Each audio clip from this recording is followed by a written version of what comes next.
நீங்க என்ன நம்புங்க. உங்க நம்பிக்கை ஒரு நாளும் வீண் போகாது. உங்க நம்பிக்கை ஒரு நாளும் வீண் போகாது. வெற்றி பண்ண முடியுமா அப்படின்ற ஒரு டவுட்லேயே தான் இருந்தேன். பட் கேமரா ரோல் ஆக்ஷன் சொன்ன உடனே அடுத்த நிமிஷமே ஃபயர் தான். அது நம்ம டைரக்ட். ஸோ எங்கள் படக்குழுக்கும் சரி எனக்கும் சரி இந்த படத்து மேலே மிகப்பெரிய நம்பிக்கை. இந்த படம் வந்து ஒரு ஜெயிலர் அளவுக்கோ ஒரு விக்ரம் அளவுக்கோ ஒரு லியோ அளவுக்கோ வெற்றி படமாக அமையும். அதுக்கு எந்த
இவ்விழாவிற்கு சிறப்பு விருந்தினராக கலந்து கொண்ட திரு கலைப்புலி எஸ் தானு அவர்களே,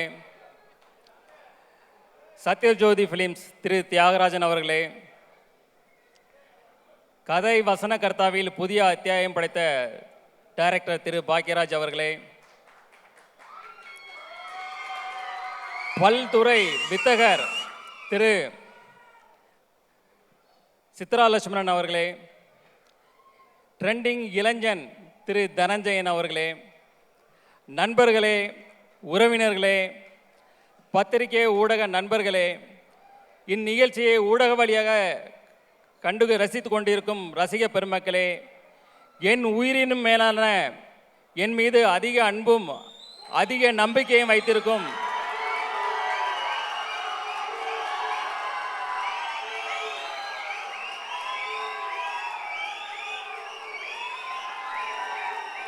என் ரசிக பெருமக்களே, உங்கள் அனைவருக்கும் எனது அன்பான பணிவான வணக்கத்தை தெரிவித்துக் கொள்கிறேன். இன்றைய சூழலில் உலகில் போர் மேகங்கள் சூழ்ந்து மக்களுக்கு துயரத்தையும் ஒரு பாதுகாப்பு அற்ற தன்மையும் நிலவி கொண்டிருக்கிறது. இந்த போர் விரைவில் நிறுத்தப்பட்டு மக்கள் அனைவரும் மீண்டும் மகிழ்ச்சியாக ஒரு சந்தோஷமான ஒரு பாதுகாப்பான ஒரு அன்பான வாழ்க்கையை வாழ உங்களுடன் சேர்ந்து இறைவனிடம் நானும் பிரார்த்தனை செய்து கொண்டு என் உரையை தொடர்கிறேன். த லெஜண்ட் அந்த படத்துக்கு அப்புறம் இந்த படம் வந்து என்னுடைய 2வது படம் வந்து லீடர் வந்து coming 3rd April good Friday அன்னைக்கு கம்மிங் 3rd ஃப்ரைடே ரிலீஸ் ஆகுது. வேர்ல்டு வைடு அண்டு தமிழ்நாட்டிலையும் ரிலீஸ் ஆகுது. இந்த படத்துடைய கதை பார்த்திங்கன்னா ஒரு இன்னசென்ட்டான அப்பா பிள்ளை, அவங்க ரொம்ப சந்தோஷமாக வாழ்ந்துட்டுருக்காங்க. திடீர்னு அவங்க வாழ்வில் மிகப்பெரிய ஒரு கேங்ஸ்டர் உள்ளே வர்றாங்க. அதுக்கப்புறம் நடக்கிற விஷயங்களை நம்ம டைரக்டர் துரை செந்தில்குமார் வந்து அவ்வளோ அழகாக இன்றைய தலைமுறையினருக்கு பிடிக்கிற மாதிரி அவ்வளோ அழகான ஒரு ஃப்ரெஷ்ஷாக எல்லாருக்கும் பிடிக்கிற வகையில் மிக அற்புதமாக இயக்கியிருக்காங்க. அதாவது அவர் வந்து தன்னை முழுசாக அதில் அர்ப்பணிச்சுக்கிட்டார். எப்போவுமே தன்னை ஒருத்தர் முழுசாக அர்ப்பணித்து ஒரு வேலை செய்யும்போது அது ரொம்ப பிரமாதமாக ஒர்க் அவுட் ஆகும். இந்த படமும் அதே போல் மிக பிரமாண்டமாக வந்திருக்கு. இந்த படத்தை ஃபஸ்ட்டு எடிட் பண்ணி பார்த்ததும் இந்த மியூசிக் டைரக்டர் ஜிப்ரான் அவர்கள் தான் பார்த்தாங்க. பார்த்துட்டு டைரக்டர்கிட்ட ஃபோன் பண்ணி ஒரு 1/2 hour இந்த படத்தை பற்றி ஒவ்வொரு டீட்டெயிலாக பாராட்டி அந்தளவுக்கு பேசியிருக்காரு. எனக்கு தெரிஞ்சு இதே போல் வேறு எந்த படத்துக்கும் அவர் பாராட்டியிருப்பாரா எனக்கு தெரியல. ஸோ அவருடைய இசையும் இந்த படத்தில் வந்து ஒரு குத்து சாங்கு அதே போல் எதுவும் கிடையாது. இது படத்தோட ட்ராவல், அதாவது ஸ்டோரியோட ட்ராவல் ஆகிற மாதிரியான சாங்ஸ் இதில் இருக்குது. அதுக்கான வரிகள் இருக்குது, அதுக்கான படப்பிடிப்பு எல்லாமே அதை நோக்கி பயணித்தோம். ஸோ அதுக்கான இசையை பிரமாதமாக பண்ணி கொடுத்துருக்கிறாரு. அடுத்தது நம்ம கேமராமேன் திரு வெங்கடேஷ் அவர்கள். அவர் வந்து பார்த்திங்கன்னா அவர் கேட்ட லேட்டஸ்ட் டெக்னாலஜி, என்னென்ன லென்ஸ் வேணும், என்ன கேமரா வேணும், என்ன லைட்ஸ் வேணும், அதே போல் அவர் கேட்ட டெக்னாலஜி அத்தனையும் கொடுத்தோம். அதுக்குள்ளே டெக்னீஷியன் அதை வந்து அவரை சிறப்பாக பயன்படுத்தி இந்த அவுட்புட் வந்து ரொம்ப பிரமாதமாக கொடுத்துருக்கிறாரு. இந்த படப்பிடிப்பு பார்த்திங்கன்னா ஜார்ஜியா, ஜெய்ப்பூர், ஊட்டி, தூத்துக்குடி, சென்னைன்னு எல்லா இடத்துலையும் நடந்தது. அதை வந்து மிக அழகாக பிரம்மாண்டமாக படப்பிடிப்பு படுத்தி கொடுத்துருக்கிறாரு. அடுத்தது பார்த்தீங்கன்னா பிரதீப் ராகவ் அவர் வந்து இந்த படத்தை ரொம்ப கிறிஸ்பாக இது பண்ணியிருக்கிறாரு. இப்போ ட்ரெய்லர், டீசர் எல்லாம் பார்த்துருப்பீங்க. அதில் எப்படி அவர் கிறிஸ்பாக பண்ணாரோ அதே மாதிரி படத்தையும் ரொம்ப கிறிஸ்பாக பண்ணி கொடுத்துருக்கிறாரு. ஆர்ட் டைரக்டர் துரைராஜ் அவர் வந்து பார்த்தீங்கன்னா செட்டு எது நிஜம் எதுன்னே தெரியாது, அந்தளவுக்கு பிரமாதமாக பண்ணியிருக்காரு.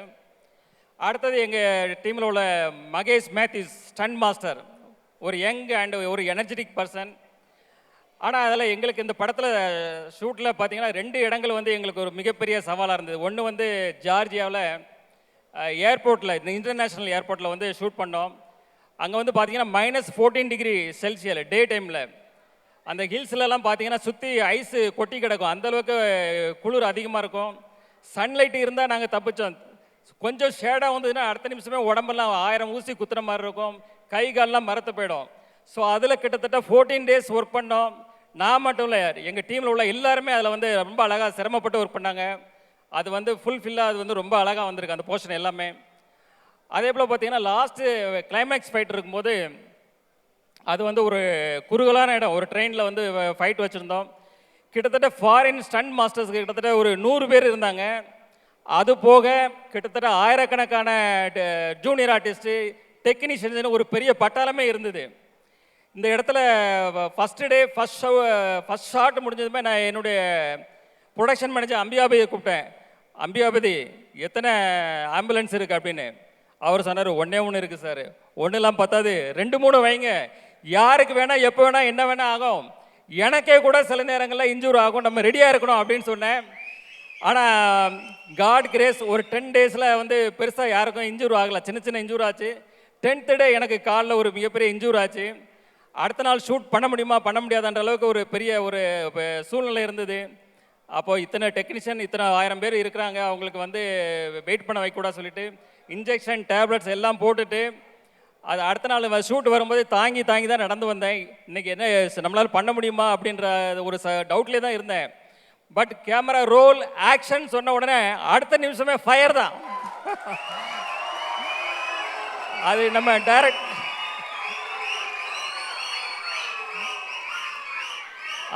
நம்ம டைரக்டர் சார் சொன்ன மாதிரி அந்த எனர்ஜி எங்கேருந்து வருது தெரியாது, அது காட் பிளெஸிங், கடவுளுக்கு தான் நன்றி சொல்லணும். அதே போல் இந்த படத்தில் ஒர்க் பண்ண அத்தனை டெக்னீஷியன்ஸும் அவங்கள வந்து முழுசாக அர்ப்பணித்து இதில் ஒர்க் பண்ணாங்க. எப்படி இப்போ நம்ம தலை எப்படி அப்படி தான் வாள். ஸோ அதே போல் என் கூட இருந்த எல்லாருமே அவங்கள தன்னை அர்ப்பணித்து அந்த இதில் ஒர்க் பண்ணாங்க. அவங்களுடைய ஒர்க்கு எல்லோரும் ரொம்ப ஃபென்டாஸ்டிக்காக வந்திருக்கு. அவங்களுக்கு எல்லாருக்கும் தேங்க்ஸ். அதாவது நம்ம டைரக்டர் டீம் ஆகட்டும், எனி அதர் டெக்னீஷியன், எல்லா டெக்னீஷியனுக்கும் என்னுடைய தேங்க்ஸ், அவங்களுக்கு என்னுடைய வாழ்த்துக்களையும் தெரிவித்துக் கொள்கிறேன். அடுத்தது ஆர்டிஸ்ட்டுக்கு வர்றேன். ஆர்டிஸ்ட்டில் வந்து பார்த்திங்கன்னா நம்ம அறந்தாங்கி நிஷா அவர்கள் வந்து என்ன ஷூட்டில் இருக்கும்போது கோ டைரக்டர் வந்து சொன்னார், பக்ருதீன் சார் இவங்க வந்து ஸ்கிரிப்டில் இருக்கிற மாதிரி 2 வார்த்தை திட்டுவாங்க சார் அப்படின்னு. சரின்னு இருந்தேன். அவங்க பார்த்தா ஷார்ட் போகுது, திட்டிகிட்டே இருக்கிறாங்க. எனக்கு ஷாக் ஆகிட்டு உடனே பக்ருதீன் சாரை கூப்பிட்டு, என்ன சார் இது, நீங்கள் 2 சீன் தானே சொன்னீங்க சார், இன்னும் இவ்வளோ திட்டிகிட்டு இருக்காங்களா அப்படின்னு.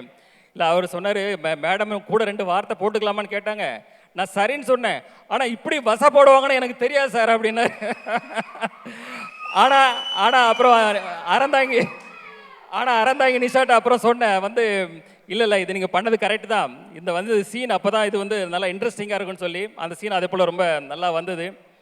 அடுத்தது பார்த்திங்கன்னா நம்ம யோகிராம், வேலு, நிரஞ்சன், கதிர், அதே போல் பத்மன், இவங்க எல்லாருமே அந்தந்த ஆர்டிஸ்ட்டு அந்தந்த கேரக்டரில் ரொம்ப அழகாக பண்ணாங்க. இதே போல் பல ஆர்டிஸ்ட் அதில் ஒர்க் பண்ணாங்க. அவங்க எல்லாருக்குமே என்னுடைய வாழ்த்துக்கள். அடுத்தது வந்து இயல் பாப்பா, அவங்க வந்து ஒரு பார்ன் ஆர்டிஸ்ட் தான். டைரக்டர் ஆல்ரெடி இப்போ சொன்னார். அந்த சின்ன வயசுலேயே அந்த வயசுலேயே அந்த அளவுக்கு அதை புரிஞ்சுக்கிட்டு அதை அழகாக டெலிவரி பண்ணுற விதமாகட்டும் எல்லாம் ஆகட்டும். செட்லேயே அவங்க பேரண்ட்ஸ்கிட்ட சொன்னேன், இந்த பொண்ணு ஒரு நாளைக்கு பெரிய ஹீரோயினாக வரணும்னு. அது கண்டிப்பாக நடக்கும்.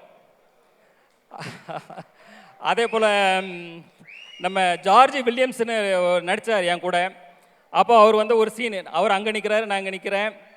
அப்போ அவர் வந்து கொஞ்சம் சங்கோச்சப்பட்டார். சார் நீங்கள் அங்கே இருக்கணும், நான் இங்கே இருக்கணும், இதான் சார் அப்படின்னு கொஞ்சம் சங்கோச்சப்பட்டார். சார் சினிமா தானே சார், இது அப்படி தான் பண்ணணும்னு சொல்லி அவரை சமாதானப்படுத்தி அந்த சீனை முடித்தோம். அதுக்கப்புறம் ஒரு எமோஷனான சீன், என்னோட எமோஷனான ஒரு சீனு. செட்டில் அந்த சீன் முடிஞ்சதை எல்லாரும் கிளாப்ஸ் பண்ணாங்க. சார் ஓடி வந்து கையை பிடிச்சிட்டு ரொம்ப நெகிழ்ச்சியாக கண்ணெலாம் கலங்கி அவர் வந்து ரொம்ப பாராட்டினார். அந்த தருணங்களும் ரொம்ப சந்தோஷமாக இருந்தது. அடுத்தது பார்த்திங்கன்னா, நம்ம பாகுபலி பிரபாகர், அவர் வந்து பார்த்திங்கன்னா ஒரு சீனில் அப்படி ஃபோனை அப்படி தூக்கி வீசினார். அப்படி பார்த்தா எல்லாம் ஃபோன் தெரிச்சு ஓடுது. பக்கத்தில் இருந்தவங்க எல்லாரும் தூரமாக ஓடி போயிட்டாங்க. ஏன்னா அவ்வளோ பயம். என்ன சார் இது இவ்வளோ பவர்ஃபுல்லாக அடிக்கிறாரு? ஏன்னா அவர் அஜானபாகு 6 அடிக்கு மேலே இருக்கிறாரு, கடோத் கஜன் மாதிரி இருக்கிறாரு.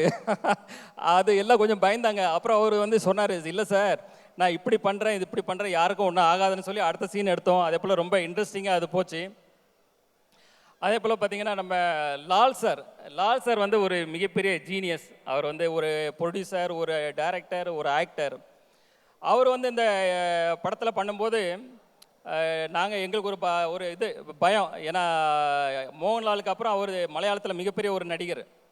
ஸோ அவர் கூட நடிக்கிற ஷாட்டில் நாங்கள் ரொம்ப கான்சியஸாக பண்ணும்போது மோஸ்ட் ஆஃப் த ஷாட் அவர் கூட சார் கூட பண்ணும்போது சிங்கிள் ஷாட்லேயே ஓகே பண்ணோம். அந்தளவுக்கு சேலஞ்ச் எடுத்து பண்ணேன். அது எல்லாமே most of the time single ஷாட்லேயே அது முடிஞ்சுது. அது ஒரு இன்ட்ரெஸ்டிங்கான அனுபவம். அடுத்தது பார்த்திங்கன்னா, நம்ம சந்தோஷ் பிரதாப், அவர் வந்து ஸ்டார்டிங்கில் ஒரு ஃபஸ்ட்டு ஷெட்யூலில் அவருடைய இது பார்த்துட்டு வந்து இது வந்து ஒரு மேனரிசம் பண்ணார், சிரிச்சுக்கிட்டே ஒரு மேனரிசம் பண்ணார். அப்போ நான் டைரக்டர் சார்கிட்ட சொன்னேன், சார் இது மேனரிசம் நல்லா இருக்கு சார், படம் ஃபுல்லாக இது ட்ராவல் பண்ணால் நல்லா இருக்கும்னு. சாரும் அக்செப்ட் பண்ணிக்கிட்டாங்க. அப்புறம் அதுக்கப்புறம் பார்த்தீங்கன்னா, கிளைமேக்ஸ் ஃபைட்டில் வந்து அவர் கண்ணில் ஒரு அடிபட்டுரும், கண்ணில் பிளட் மாதிரி ஒன்று இதாகிடும், கிளாட் ஆகிடும். ஸோ எவ்ரி ஷாட், அதாவது அந்த கிட்டத்தட்ட 14 டேஸு எவ்ரி ஷாட் வந்து அவர் கண்ணில் அந்த பிளட்டை போடணும், எவ்ரி ஷாட்டு. அதாவது யாருமே சொல்ல வேண்டியதில்லை, யாருமே அவருக்கு எதுவுமே சொல்ல வேண்டியதில்லை. அவரே அந்த கரெக்டாக அந்த ஷாட் ரெடினா அந்த கண்ணில் அந்த பிளட்டை போட்டு வந்துடுவார். அதை பார்க்கும்போதே நம்மளுக்கே சிரமமாக இருக்கும், அது கஷ்டமாக இருக்கும். அது என்னடா இவ்வளோ கஷ்டப்பட்டு பண்ணுறாங்களேன்னு. பட் அவர் வந்து அதை டெடிக்கேஷன், அந்த அளவுக்கு அவர் வந்து சின்சியாரிட்டி, அவர் வந்து மிகப்பெரிய உயரத்துக்கு வரணும் நீங்கள். அதே போல் நம்ம ஷாம் சார் வந்து பார்த்தீங்கன்னா, அவருடைய மெச்சூர்டான நடிப்பு அந்த படத்தில் கொடுத்துருக்கிறாரு. அவர் இத்தனோட வருட ட்ராவலில் பார்த்தீங்கன்னா அந்த ஒரு அனுபவம், அந்த மெச்சூர்டான நடிப்பு அதை கொடுத்துருக்கிறாரு. எனக்கு தெரிஞ்சு அவர் பண்ண கேரக்டரை வேறு யார் பண்ணாலும் இந்த அளவுக்கு நல்லா ஜஸ்டிஃபை பண்ணி இருக்க முடியுமான்றது எனக்கு ஒரு டவுட்டு தான். அதே போல் வந்து ஜார்ஜ் வில்லியம்ஸ் வேற இருந்தது. ரைட்டு. நம்ம வந்து அமிர்தா ஐயர்னு ஒருத்தவங்க பண்ணாங்க. அவங்க ஒரு சின்ன ரோலில், அதில் நல்ல ரோல் தான் அவங்களுக்கு, அமிர்தா ஐயர். ஆக்சுவலி அவங்க பார்த்தீங்கன்னா செட்டுக்கு வரும்போது வந்து ஒரு இன்னசென்ட்டாக இருப்பாங்க. அது வந்து சீன் பார்த்தீங்கன்னா மிகப்பெரிய சீனாக இருக்கும். இந்த சீனை அவங்களால எப்படி கன்சியூம் பண்ண முடியும், எப்படி பண்ண போகிறாங்கன்னு ஒரு பயத்தோடய நம்ம இருப்போம். ஆனால் அந்த சீனை ரொம்ப அழகாக நேர்த்தியாக பண்ணி எங்களை ஆச்சரியப்பட வச்சாங்க. அதே போல் ஒரு எமோஷனான ஒரு சீன் இருந்தது, அதுலேயும் வந்து அவங்க அழகாக பெர்ஃபார்மன்ஸ் பண்ணி அதை வந்து இப்போ எல்லாருடைய பாராட்டையும் பெற்றாங்க. அதே போல் ஐஸ்வர்யா லட்சுமி மேடம், அவங்க வந்து பார்த்திங்கன்னா, ஐஸ்வர்யா மேடம் வந்து ஒரு முதிர்ச்சியான பண்பட்ட நடிப்பு, அதாவது அவங்களுடைய ஷெட்யூல் மோஸ்ட்லி எங்களுக்கு ஜெய்ப்பூரில் தான் இருந்தது. ஒரு முதிர்ச்சியான பண்பட்ட நடிப்பை ரொம்ப சிறப்பாக வெளிப்படுத்தினாங்க. ரியலி அது வந்து அவங்கள பாராட்டத்தக்கது. அடுத்தது நம்ம ஆண்ட்ரியா, அவங்க வந்து பார்த்திங்கன்னா, நம்ம டைரக்டர் சார் எல்லாருக்குமே அந்த கேரக்டருக்கு வந்து வேறு அந்த கேரக்டருக்கான நேம் தான் வச்சுருந்தாங்க. ஆனால் ஆண்ட்ரியா அவங்க வரும்போது மொத்தம் ஆண்ட்ரியானே சொல்லி எழுதி வச்சுருந்தாங்க. ஏன்னா அந்த கேரக்டருக்கு அவங்க பண்ணால் நல்லா இருக்கணும், அந்தளவுக்கு சார் வந்து மைண்டில் ஜஸ்டிஃபை பண்ணி வச்சுருந்தாங்க. அதை படம் பார்க்கும்போது எங்களுக்கு புரிஞ்சது. சாரு சொன்ன மாதிரி அவங்க வந்து அதை கரெக்டாக ஜஸ்டிஃபை பண்ணி ரொம்ப அழகாக பண்ணியிருந்தாங்க. அடுத்தது நம்ம தலைவர் விடிவி கணேஷ் தான். அவர் வந்து பார்த்தீங்கன்னா ஒரு சீன் எடுத்துகிட்டு இருக்கோம். ஒரு 2 பேருக்கு சேர்த்து ஒரு க்ளோஸ்அப்பு. சார் வந்து எடுத்துகிட்டு இருக்கிறாங்க. ஷார்ட்டு டேக்கு போயிட்டே இருக்கு. ஓகே ஆக மாட்டேங்குது. என்னன்னு பார்த்தா அவர் அடிக்கிற காமெடி நம்மளால் சிரிப்பை கண்ட்ரோலே பண்ண முடியல. அப்போ சார்கிட்ட ஒரு ரிக்வஸ்ட் பண்ணேன். சார் நான் வந்து கொஞ்சம் டைலாக் நான் பேசி முடித்ததும் அவருக்கு ஷிஃப்ட் பண்ணிவிடுங்க, அப்போ தான் இது ஒர்க் அவுட் ஆகும்னு சொல்லி அதே போல் பண்ணாங்க. அதுக்கப்புறம் அந்த ஷார்ட் ஓகே ஆச்சு. அதுக்கு விடிவி கணேஷ் சார் தான் தேங்க்ஸ் சொன்னேன். எத்தனை ஷார்ட் எடுத்தாலும் அவர் வந்து சலிக்காமல் நல்லபடியாக அதை முடிச்சு கொடுத்தாரு. அதே போல் பார்த்தீங்கன்னா லாஸ்ட்டு ஒரு இடத்துல அவர் வந்து டைலாக்கு அவர் ஒரு டைலாக்கை ஆரம்பித்து ஒரு இடத்துல முடிக்கணும். அதான் ஸ்கிரிப்டுன்னா அவர் இன்னொன்றில் ஆரம்பித்து இன்னொன்றில் முடிப்பார். அடுத்த வாட்டி சரி, ஏன்னா அதுக்கப்புறம் நான் பேசணும். சரி இதில் ஆரம்பித்து இதில் முடிப்பார்னு பார்த்தா அப்போவும் மாற்றி பேசுவார். நம்ம ஒரே கன்ஃபியூஷன் ஆகிடுவோம். ஆனால் ஏன்னா அவர் ஒரு காமெடியில் இருப்பார், நம்ம ஒரு சீரியஸ் மூடில் இருப்போம் அந்த கேரக்டரு. ஸோ ஒரு காமெடியாக இருந்தால் நம்ம ஏதாவது ஒரு பிட்டை போட்டு நம்மளும் அதில் ட்ராவல் பண்ண முடியும். ஸோ அது வந்து பண்ண முடியாமல் போயிடுச்சு. பட் அவர்கிட்ட மிகப்பெரிய திறமை இருக்குது. அவர் ஒரு தயாரிப்பாளர், அவர் ஒரு நடிகர், நாளைக்கே ஒரு பெரிய டைரக்டர் ஆனாலும் ஆச்சரியப்படுறதுல. அவர் கூட ஒரு 2 சீனாவது அடுத்த படத்தில் ஒரு ஃபுல்லாக ஒரு ஜோவியலான ஒரு காமெடி ட்ராக் பண்ணணும்னு என்னுடைய ஆசை. அடுத்தது படத்தினுடைய ஹீரோயின் பாயல் ராஜ்புத். அவங்க வந்து தெலுங்கில் வந்து பார்த்திங்கன்னா RX100, அப்புறம் வந்து மங்கள் வாரம், ஹீரோயின் சென்ட்ரிக் ஃபிலிம். 2 ஃபிலிமே பிளாக் பஸ்டர்ஸ். ஸோ நாங்கள் வந்து எங்கள் கதைக்கு சார் தேடும்போது சார் சொன்னாங்க வந்து ஒரு ஹோம்லியாகவும் இருக்கணும், ஒரு ஆக்ஷன் ஓரியன்ட் ஹீரோயினாகவும் இருக்கணும். ஸோ அதை 2மே ஜஸ்டிஃபை பண்ணி ரொம்ப பிரமாதமாக பண்ணாங்க. ஸோ தமிழ் சினிமாவுக்கு வந்து அவங்க இந்த பெர்ஃபார்மன்ஸ் வந்து ஒரு புதுசாக இருக்கும், எல்லாருக்கும் பிடிக்கணும்னு நினைக்கிறேன். ஃபைனலாக இந்த படத்தை வந்து வெற்றிமாறன் சார் அப்புறம் தனுஷ் சார்லாம் இப்போ ரீசெண்டாக பார்த்துட்டு இந்த படம் பிரமாதமாக இருக்குன்னு பாராட்டியிருக்காங்க.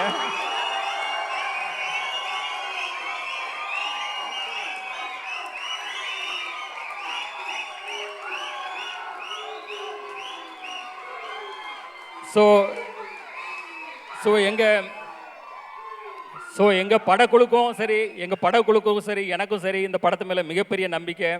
இந்த படம் வந்து ஒரு ஜெயிலர் அளவுக்கோ, ஒரு விக்ரம் அளவுக்கோ, ஒரு லியோ அளவுக்கோ வெற்றி படமாக அமையும். அதுக்கு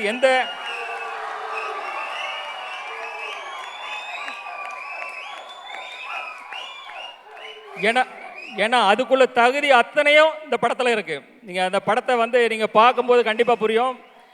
கம்மிங் April 3 வர குட் ஃப்ரைடே அன்னைக்கு, கவர்மெண்ட் ஹாலிடே அன்னைக்கு ரிலீஸ் ஆகுது.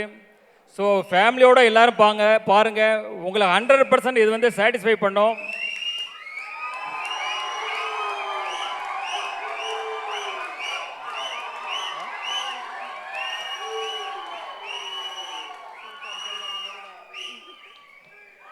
இந்த படத்து மேலே நாங்கள் வச்சிருக்க நம்பிக்கை, உங்கள் மேலே நாங்கள் வச்சிருக்க நம்பிக்கை, இந்த படம் வந்து மிகப்பெரிய பிளாக் பஸ்டர் படமாக அந்த ஆண்டலோட இருக்குன்றதோட எங்களோட நம்பிக்கை.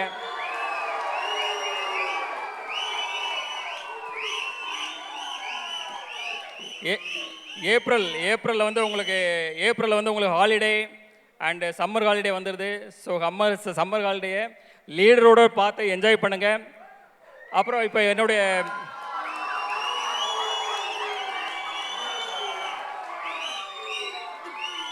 இப்போது ஃபங்க்ஷன் நிறைவேறடைய இருக்கிறது. எல்லாரும் சாப்பிட்டுட்டு, எல்லாருக்கும் டின்னர் இருக்குது, சாப்பிட்டுட்டு நிதானமாக ரிலாக்ஸாக ஹாப்பியாக போங்க. இந்த நிகழ்ச்சியை தொகுத்து வழங்கிய ஆஞ்சலினா விஜய் அவர்களுக்கு மற்றும் நம்ம நிகில் முருகன் அவர்களுக்கும் தேங்க்ஸ். கடைசியாக இந்த படத்தில் வந்த ஒரு முக்கியமான எனக்கு ரொம்ப பிடித்த டைலாக்கு, அந்த டைலாக்கோடு சொல்லி இந்த படத்தை இதை நிறைவுபடுத்துகிறேன்.